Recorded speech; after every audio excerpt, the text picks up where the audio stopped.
10वीं क्लास के गोदली भाग 2 जो पहला चैप्टर है सर्वमान्य जाति प्रथा उसको पढ़ने वाले हैं। सभी बच्चा पार्टी से हम यह निवेदन करते हैं, थोड़ा गौर से देखिएगा। बच्चा पार्टी लोग कैसे हैं आप लोग? पहला चैप्टर है सर्वमान्य जाति प्रथा। बिल्कुल इजी वे में समझा देंगे आपको। जाति प्रथा मतलब इतना अच्छा समझा देंगे, ज़िंदगी में कभी नहीं भूलिएगा। इससे बहुत सारा क्वेश्चन भी बनता है, सब्जेक्टिव ऑब्जेक्टिव सब बनता है। आपको इस वीडियो में ही याद करा देंगे कि कौन क्या है नहीं है, सर्वमान्य जाति प्रथा क्या है। तो शुरू करते हैं इसको। सर्वमान्य एनसीईआरटी का हिंदी भाग 2 और सर्वमान्य पहला चैप्टर का पहला प्रथम अध्याय है भीमराव अंबेडकर, जिन्होंने सर्वमान्य और जाति प्रथा को लिखा था। सर्वमान्य जाति प्रथा एक निबंध है। इसको आप कहानी और ललित मन्ने समझिएगा, इसको एक निबंध समझिएगा। यह एक निबंध है जो भीमराव अंबेडकर के लिखा गया था, के द्वारा लिखा गया था। उसको हिंदी बुक में किया गया था। तो आज चलते हैं किताब की ओर। तो पहले क्या लिखा? सर्वमान्य जाति प्रथा क्या है? सर्वमान्य जाति प्रथा एक निबंध है। इसका लेखक दिए सबसे पहले। सर्व विभाजन जाति प्रथा का लेखक बाबा साहेब भीमराव अंबेडकर है। समझे बच्चा पार्टी?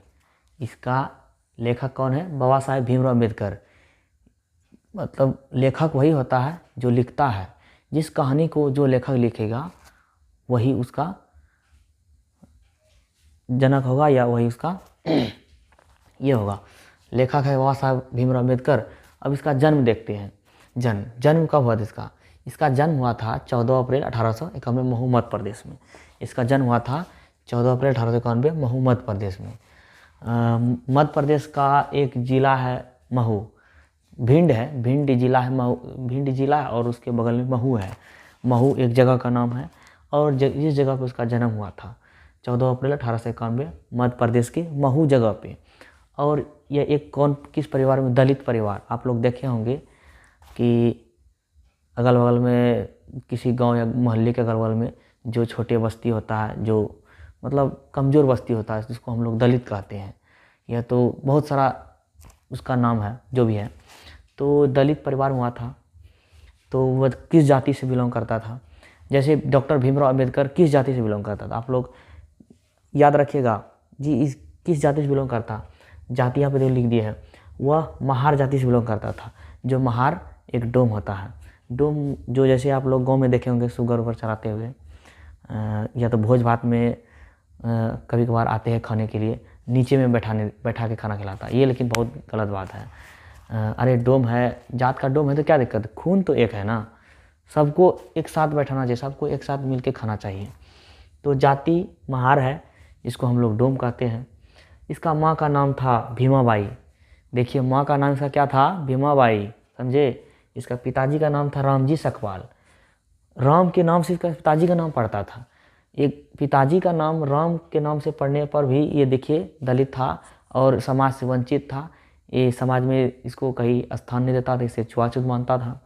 आगे बताएंगे हम इसको। इसका पिता का नाम रामजी सकपाल था और विवाह इसका कहता है भीमराव अंबेडकर का विवाह 13 साल की उम्र में हो गया था। किससे? रमाबाई के साथ। रमाबाई वही वो महिला थी जिससे इसका पत्नी बनी थी। किसका? भीमराव अंबेडकर की। रमाबाई के साथ 1906 में शादी हो गया, बहुत कम उम्र में। 13 साल आप लोग जानते होंगे, 13 साल में आप लोग खेलते धूपते हैं। उसी समय इसका शादी हो गया था, क्योंकि बेचारा छोटे जाति से था। छोटा जाति में उस समय अधिक पढ़ा लिखा नहीं होता था। कम पढ़े लिखे होने के कारण सोचा जल्दी जल्दी शादी करा दे, अपना जानते रहेगा। उसके बाद ये मैट्रिक पास, शादी होने के बाद भी यह पढ़ाई जारी रखा। भीमराव अंबेडकर बचपन से पढ़ने में बहुत तेज था, पढ़ाई में बहुत ज़्यादा तेज था। इसको पढ़ाई बहुत अच्छा लगता था। यह हमेशा पढ़ाई के पीछे पागल रहता था।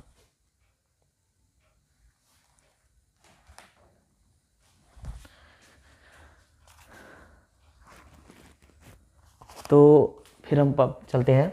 इसका विवाह हुआ था 1906 में रमाबाई के साथ और मैट्रिक पास हुआ था 1907 में। शादी होने के बाद भी पढ़ाई जारी रखा। सोचिए उस समय में ना तो रहने का अच्छा से घर नहीं हुआ करता था, खाने के लिए किसी और के यहाँ मांग के लाना पड़ता था। जिस किसी का मांगने जाता तो उस पर भी उसको दूर से ही फेंक के देता था। फिर भी वह पढ़ाई जारी रखा। 1907 में ये मैट्रिक पास किया। उसके बाद मैट्रिक पास होने के बाद इसके पास थोड़ा कुछ ज्ञान आ गया, बुद्धि आ गया। तो इन्होंने 3 जो मुख्य व्यक्ति था उसको अपना आदर्श माना।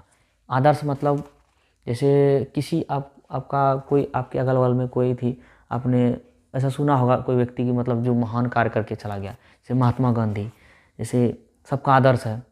वह हम लोग जानते हैं महात्मा गांधी हमारा देश को आज़ाद किया था। ऐसे ही इसका 3 प्रेरक व्यक्ति था। एक बुद्ध था, कबीर था, ज्योतिबा फुले था। बुद्ध जो भगवान था, जो गया में जन्म हुआ था। कबीर उत्तर प्रदेश जन्म था। ज्योतिबा फुले एक महिला थी। ये सब इसका 3 प्रेरक व्यक्ति था। इसी से इसको ज्ञान मिला कि जीवन में जाति प्रथा को ख़त्म करना है और शांति लाना है तो क्या करना होगा। तो 3 प्रेरक व्यक्ति इसका था, कबीर, बुद्ध, कबीर, ज्योतिबा फुले। बिल्कुल ईजी है। इसका 3 प्रेरक व्यक्ति क्या था तो आप लोग ऊपर से चढ़ते समझते आ रहे हैं। इसका 3 प्रेरक कबीर, बुद्ध, कबीर, ज्योतिबा फुले। उसके बाद आते हैं प्रथम भाषण। बाबा साहब अम्बेडकर जब पहली बार भाषण दिया था, देखिए लाहौर में, अभी आप वर्तमान में पाकिस्तान में है। पाकिस्तान जानते हैं ना, वही हमसे जो निकला है बच्चा देश जो हमारा बेटा है, समझे। तो उसी पहले आज़ादी से पहले 1936 में आज़ाद जब अंग्रेज हम लोग भारत में था, तभी पाकिस्तान और भारत एक ही जगह था। तो उस समय भीमराव अम्बेडकर जो भाषण दिए थे तो कहाँ दिए थे, लाहौर में। कब, 1936 में, समझे। तो इनका जो मुख्य भाषण था, अब भाषण का नाम सुनते हैं। विख्यात भाषण था द एनाहिलेशन, जो अंग्रेजी में लिखा गया था। क्या कि पहले के ज़माने में अंग्रेज था, अधिकतर आदमी अंग्रेजी पढ़ता था, अंग्रेजी सीखता था, हिंदी के प्रति उतना रुचि नहीं रखता था, क्योंकि अंग्रेज हमेशा अंग्रेजी बोलता था। उसको समझने के लिए भारतीय सब अंग्रेजी बोलने लगा। तो पहला इसका किताब था the annihilation of caste, the annihilation of caste. उसके बाद फिर दूसरा हिंदी, इसका जो द एनाहिलेशन ऑफ कास्ट, इसका हिंदी में अनुवाद किया था लला यादव। देखिए लला यादव यह भारतीय था। इसका ये क्या किया था, ये जो अंग्रेजी में जो भाषण दिया गया था, इसका हिंदी में कौन अनुवाद किया था, लला यादव। लला यादव देखिए ऐसा व्यक्ति था जो अंग्रेजी में भाषण दिया, कौन, भीमराव अम्बेडकर। इसका हिंदी में अनुवाद कौन किया, लला यादव। उसके बाद चलते हैं इसका प्रसिद्ध रचना हु आर दे, मतलब इन्होंने जो मुख्य चीज़ लिखा है जाति प्रथा के बारे में लिखा है। पहला लिखा who are the Shudras, the untouchable, the caste in India.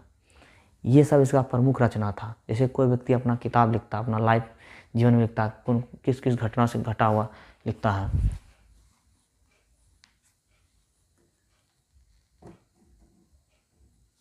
तो यह ऐसे ऐसे बुक लिखे थे, who are the Shudras, the untouchable, the caste in India. इसको यहाँ पे तो लिखा गया द कास्ट इन इंडिया। इसका मृत्यु हुआ था 1956 दिल्ली में, 1956 दिल्ली में। याद रखिएगा, जब बाबा साहेब भीमराव अम्बेडकर उम्रदराज हो गए तो उसकी मृत्यु 1956 दिल्ली में हुआ था, क्योंकि उस समय यह बहुत बड़े व्यक्ति बन चुके थे। यह संविधान निर्माता भी कहते हैं इसको। तो यह एक निबंध है, याद रखिएगा, सर्व विभाजन एक निबंध है। और संविधान का जनक अगर बात किया जाए तो सर्व विभाजन का जाति प्रथा का लेखक है भीमराव अम्बेडकर।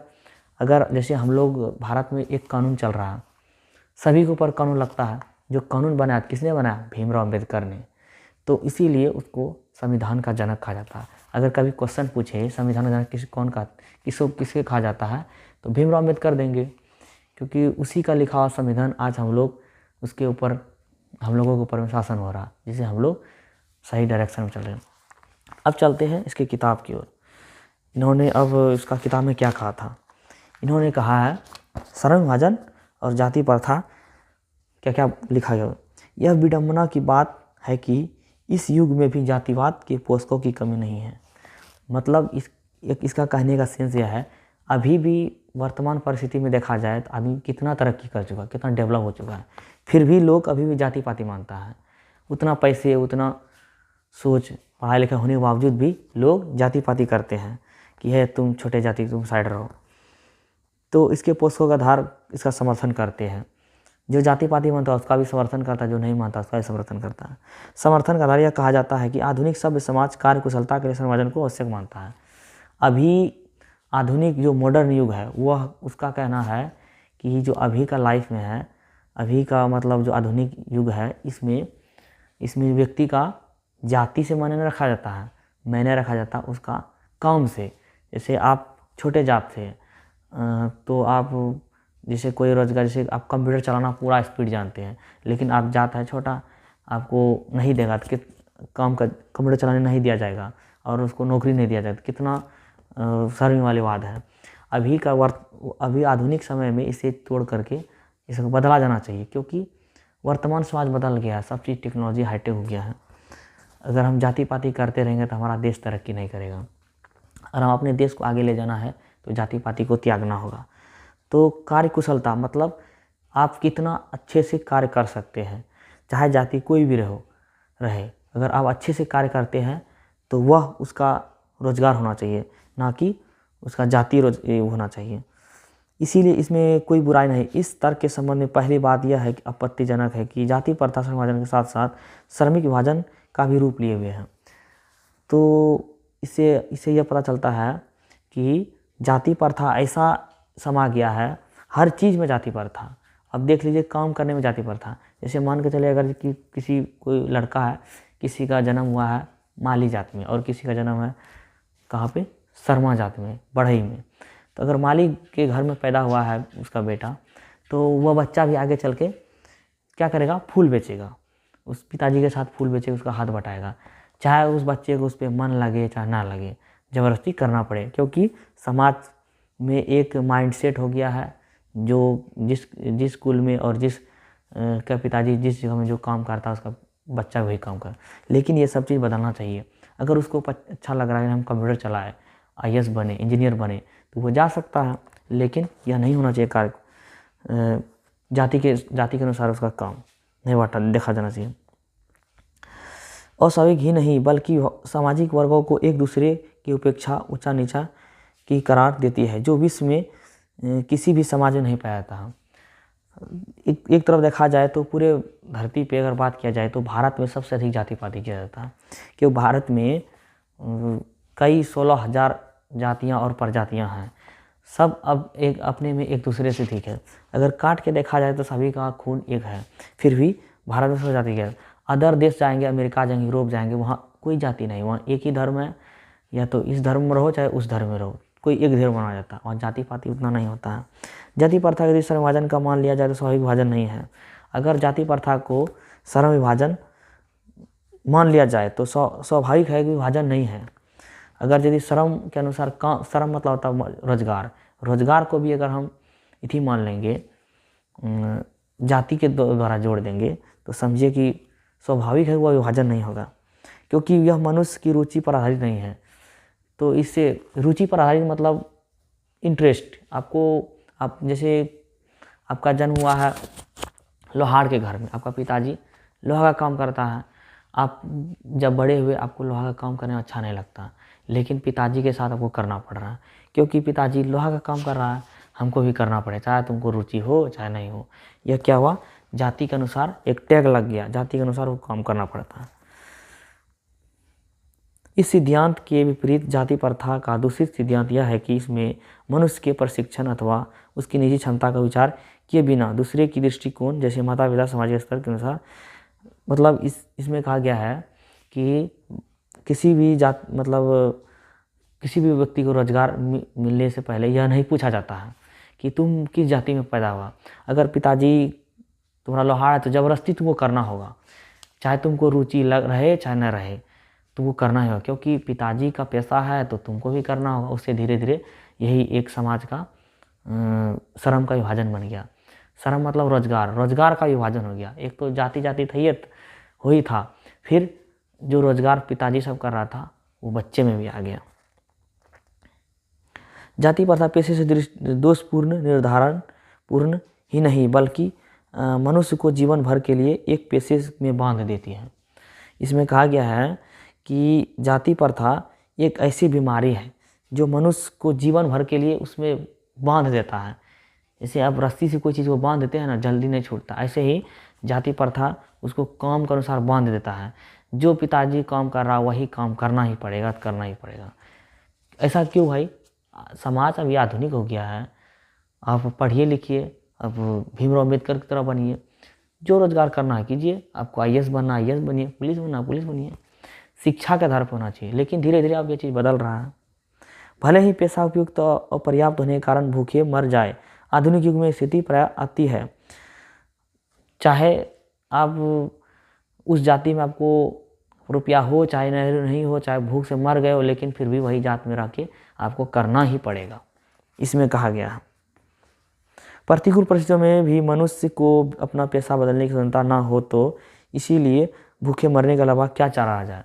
अगर यदि यह जाति प्रथा अभी भी मनुष्य नहीं बदलेगा तो समझिए कि ऑटोमेटिक भूख से मरेगा। क्योंकि अभी 21वीं सदी है, 21वीं सदी में ऐसा नहीं होना चाहिए। सब पढ़ेगा, सब बढ़ेगा, सभी को रोजगार मिलेगा। आप शिक्षा पाइए, आगे बढ़िए। पेशा चुनने अनुमति। हिंदू धर्म की जाति प्रथा किसी भी व्यक्ति को ऐसा चुनने की अनुमति नहीं देती है। हिंदू धर्म में कुछ चीज़ें ऐसा चीज़ डाला गया है जो कि आपको बताया गया कि जिस जाति में जन्म हुआ आप उसी जाति में काम कीजिएगा, दूसरा जाति में नहीं। अगर किसी आप डोम के घर में पैदा हो गया है तो आप सुगर पालने का काम करते हैं, तो आप दूसरे जगह काम करने जाएगा नहीं देगा करने के लिए। यह हिंदू जाति में एक विशेष प्रकार के कोड की तरह है, अनुमति नहीं देती है। आपको करने ही नहीं देगा। आप जाइएगा तो आपको सिर्फ बोलेगा सफाई करो, सफाई का काम है और तुम्हारे और कोई काम नहीं। उसका पैतृक पैसा ना हो, भले ही उसमें पारंगत हो, उसका पैसा परिवर्तन की अनुमति ना देकर जाति प्रथा बेरोजगारी एक प्रमुख प्रत्यक्ष कारण है। जाति प्रथा बेरोजगारी के कारण आपको टैलेंट है, हम कंप्यूटर चला सकते हैं, लेकिन हमारा जाति है, हम छोटे जाति से आते हैं, लेकिन अब तुम्हारा जाति तुमको अलाउ नहीं देगा कि तुम छोटा जाति कंप्यूटर चलाएगा। तुमको जिस जाति में वही काम करो, चाहे तुम सुगर चलाओ, चाहे भूखे मर जाओ, चाहे कुछ भी हो, तुम वही करना होगा। लेकिन धीरे धीरे अब ये सब बदल रहा है। इस प्रकार हम देखते हैं कि श्रम विभाजन की दृष्टि से भी जाति प्रथा गंभीर दोषों से युक्त है। जाति प्रथा श्रम विभाजन का मनुष्य को स्वेच्छा पर निर्भर नहीं करता रहता। जाति प्रथा मनुष्य की कोई इच्छा नहीं, मतलब उसको दूसरा अपना खुद का इच्छा नहीं हो पाता है वो, कि मतलब कि अपने इच्छा से हम ये करेंगे वो करेंगे, नहीं।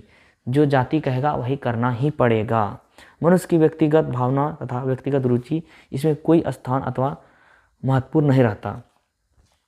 इसमें तुम्हारा भावना हो, चाहे तुम्हारे अंदर में फीलिंग्स हो कि नहीं हमको ये काम करने में अच्छा नहीं लगता, हम दूसरा काम करेंगे, तो फिर भी तुमको वो काम करना पड़ेगा।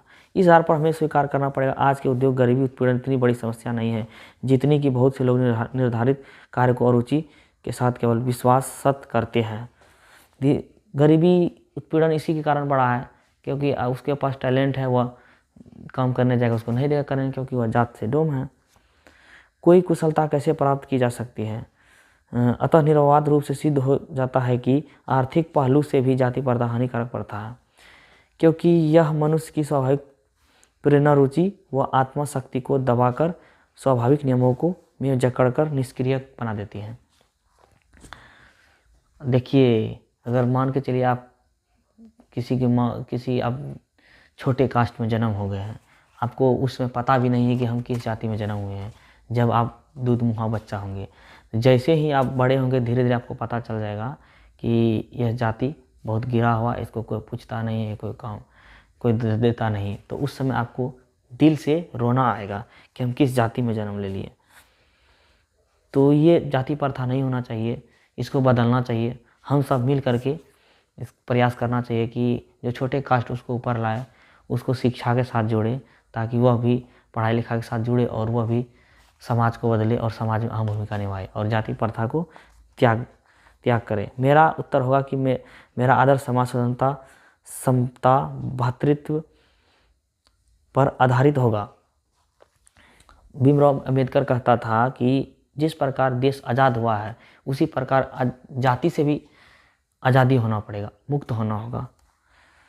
किसी भी आदर्श समाज इतनी गतिशीलता होनी चाहिए जिसमें कोई भी वंचित परिवर्तन समाज के एक छोर से दूसरे छोर तक संचारित हो सके।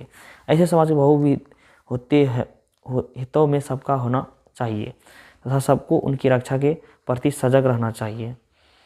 मतलब कह रहा है कि सभी को समाज में आगे आना चाहिए और जो छोटे कास्ट है उसको आगे बढ़ाना चाहिए, ये सभी की जिम्मेदारी है।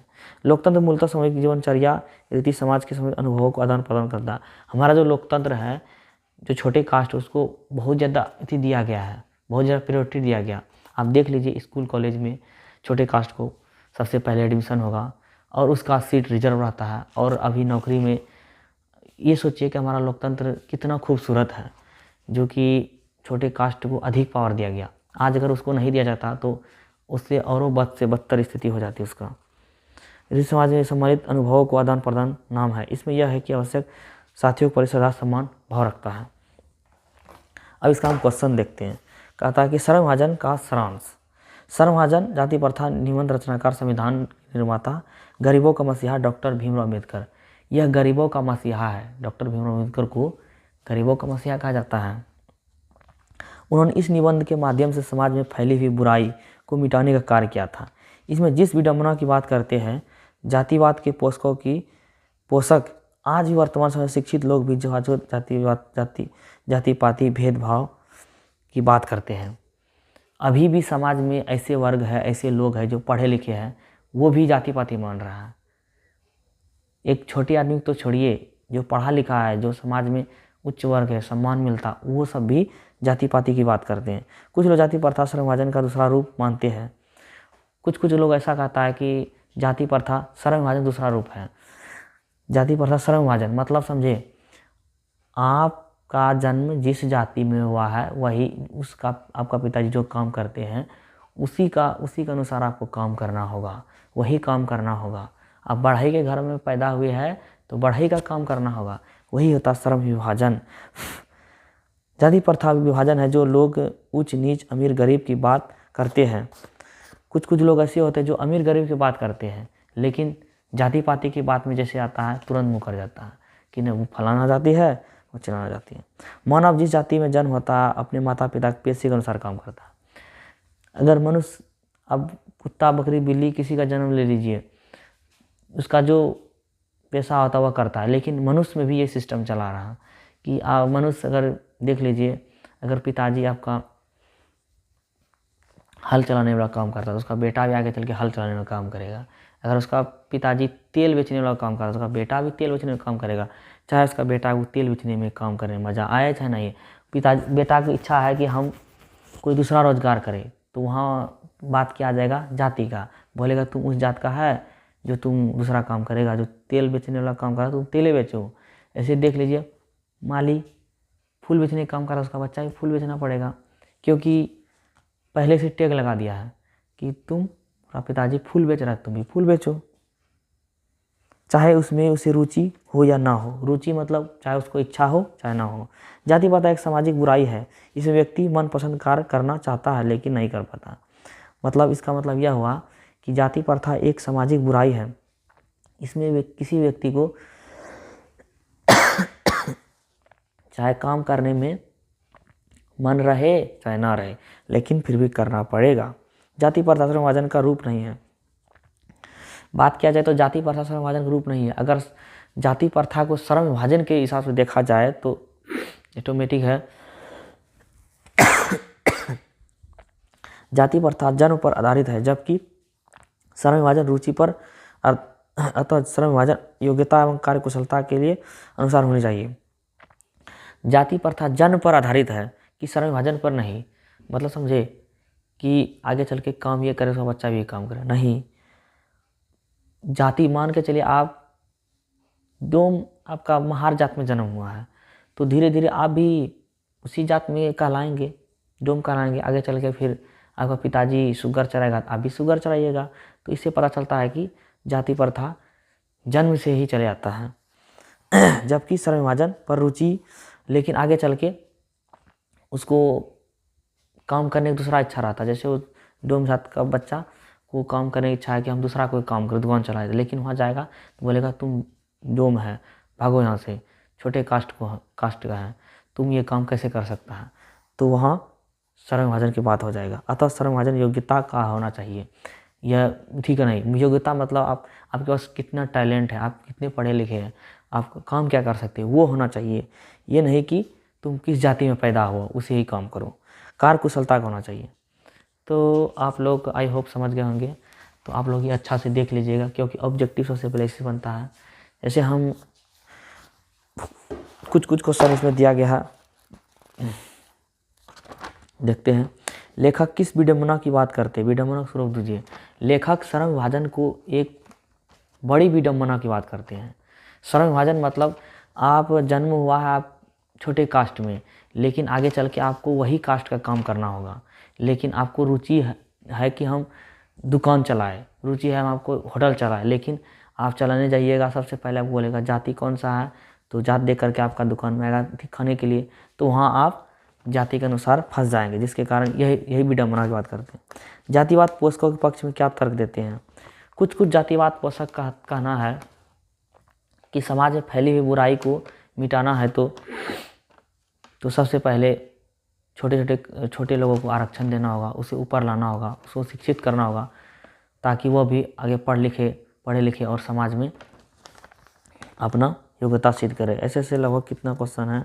8 क्वेश्चन है। ये सब क्वेश्चन को बना लीजिएगा। इसमें फिर एक बार देख लेते हैं ऑब्जेक्टिव। ये सब है, लेखक है इसका भीमराव अम्बेडकर, जन्म है 14 अप्रैल 1991 को, जाति महार से है, महार जाति डोम से हुआ, और माता का नाम भीमाबाई है, पिता का नाम रामजी सकपाल है, विवाह 1906 में हुआ था, मैट्रिक 1907 में हुआ था, 3 प्रेरक बुद्ध कबीर ज्योतिबा फुले है, भाषण 1936 में हुआ था, विख्यात भाषण 2 एनालिसिस ऑफ द कास्ट हुआ, जिसका हिंदी अनुवाद ललिया यादव ने किया था।